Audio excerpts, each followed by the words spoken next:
All welcome back to my channel. Super കൺമണിയുടെ episode promo റിവ്യൂയിലേക്ക് ഏവർക്കും സ്വാഗതം. നാളത്തെ എപ്പിസോഡ് ഒരു അടിപൊളി എപ്പിസോഡാണ്, ആരും മിസ്സാകല്ലേ. നാളത്തെ പ്രൊമോയിൽ കാണിക്കുന്നത് നമ്മുടെ ശ്രീനിവാസിനെയും മനോജിനെയും ഗോകുലിനെയും ധനലക്ഷ്മിയാണ്. അപ്പോൾ ഇവരെല്ലാവരും കൺമണിയെ കാണാത്തതിൻ്റെ ഒരു എന്താ പറ്റിയെന്ന് അറിയാനും പറ്റുന്നില്ല, ആ ഒരു ഇതിലിരിക്കുകയാണ്. പിന്നീട് കാണിക്കുന്നത് നമ്മുടെ കൃഷ്ണയാണ്. കൃഷ്ണൻ കൺമണിയാണെങ്കിൽ ആ വനത്തിൽ കൂടെ പതുക്കെ കൺമണി ഇങ്ങനെ നെഞ്ചോട് ചേർത്ത് നടത്തുന്നുണ്ട്. പിന്നീടാണെങ്കിൽ നമ്മുടെ ഈ കൺമണിയുടെ വീട്ടിലേക്ക് പോലീസുകാർ വരുന്നുണ്ട്. രജനീകണ്ണമ്മയാണ് വരുന്നത്. അപ്പോൾ രജനീകണ്ണമ്മ വന്നതിന് ശേഷം അച്ഛൻ ചോദിക്കുന്നുണ്ട് എൻ്റെ മോൾ എവിടെയെന്ന്. ആ സമയത്ത് രജനീകണ്ണമ്മ പറയുന്നുണ്ട് അവൾ കൺമണിയാണെങ്കിൽ ഈ വനത്തിൽ പെട്ട് നിൽക്കുവാണ്, എന്തായാലും ഞങ്ങളുടെ ഫോഴ്സ് അവിടെ തന്നെയുണ്ട്, പെട്ടെന്ന് തന്നെ അവളെ കണ്ടുപിടിക്കുന്നതായിരിക്കും എന്ന് പറയുന്നുണ്ട്. ആ സമയത്ത് അച്ഛൻ പറയുന്നുണ്ട് ഈശ്വര എൻ്റെ മോൾ അവിടെ ഒറ്റയ്ക്ക് എങ്ങനെ എന്നൊക്കെ ഇങ്ങനെ പറയുന്നുണ്ട്. ആ സമയത്ത് തന്നെ നമ്മുടെ കണ്ണമ്മ പറയുന്നുണ്ട് കൺമണി ഒറ്റയ്ക്കല്ല, കൺമണിയുടെ കൂടെ ഒരാളുകൂടെ ഉണ്ട്, കൃഷി ഉണ്ട് എന്ന് പറയുന്നുണ്ട്. ഇത് കേൾക്കുന്ന നമ്മുടെ ധനലക്ഷ്മിയൊക്കെ ഒന്ന് ഞെട്ടുവാണ്. ഇത് കാണിക്കുന്ന കൃഷ്ണയും കൺമണിയാണ്. അങ്ങനെ കൃഷി ആണെങ്കിൽ എന്തോ തമാശയൊക്കെ പറയുന്നുണ്ട്, ഇതായിട്ട് കൺമണി ചിരിക്കുന്നുണ്ട്. ആ സമയത്തായിരിക്കും പെട്ടെന്ന് നമ്മുടെ ആർട്ടിഫിഷ്യൽ ആനയുടെ അടുത്ത് നിന്ന് ചിഹ്നംവിളി കേൾക്കുന്നത്.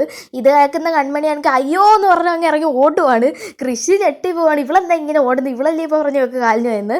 അതൊന്നും കാര്യമാക്കാതെ കൺമണി അങ്ങ് ഇറങ്ങി ഓടുവാണ്. ഇതാണെന്ന് കൃഷി അയ്യോ പോലെ കൺമണി വീഴും എന്നൊക്കെ പറയുന്നുണ്ട്.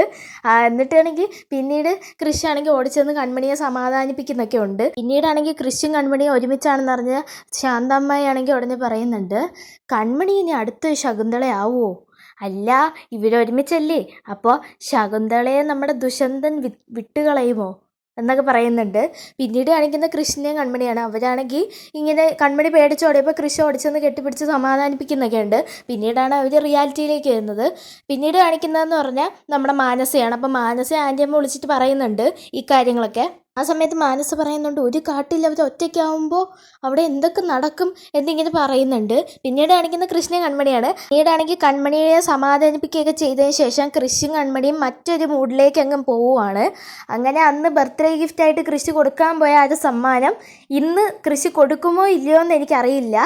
കഴിഞ്ഞ തവണ കൃഷി തന്നെയാണ് പിന്മാറുന്ന ആ ഒരു സമ്മാനം കൊടുക്കാൻ പോയിട്ട്.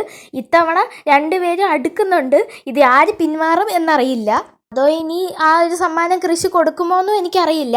അപ്പോൾ എല്ലാവരും സ്റ്റേ ട്യൂൺഡ്. നമുക്ക് എല്ലാവർക്കും എപ്പിസോഡ് കാണാം, കണ്ടാലേ അറിയൂ എന്തൊക്കെയാണ് ഇന്ന് നടക്കാൻ പോകുന്നതെന്ന്. അപ്പോൾ വീഡിയോ ഇഷ്ടപ്പെട്ടാൽ ലൈക്ക് ചെയ്യുക, ഷെയർ ചെയ്യുക, സബ്സ്ക്രൈബ് ചെയ്യുക. താങ്ക്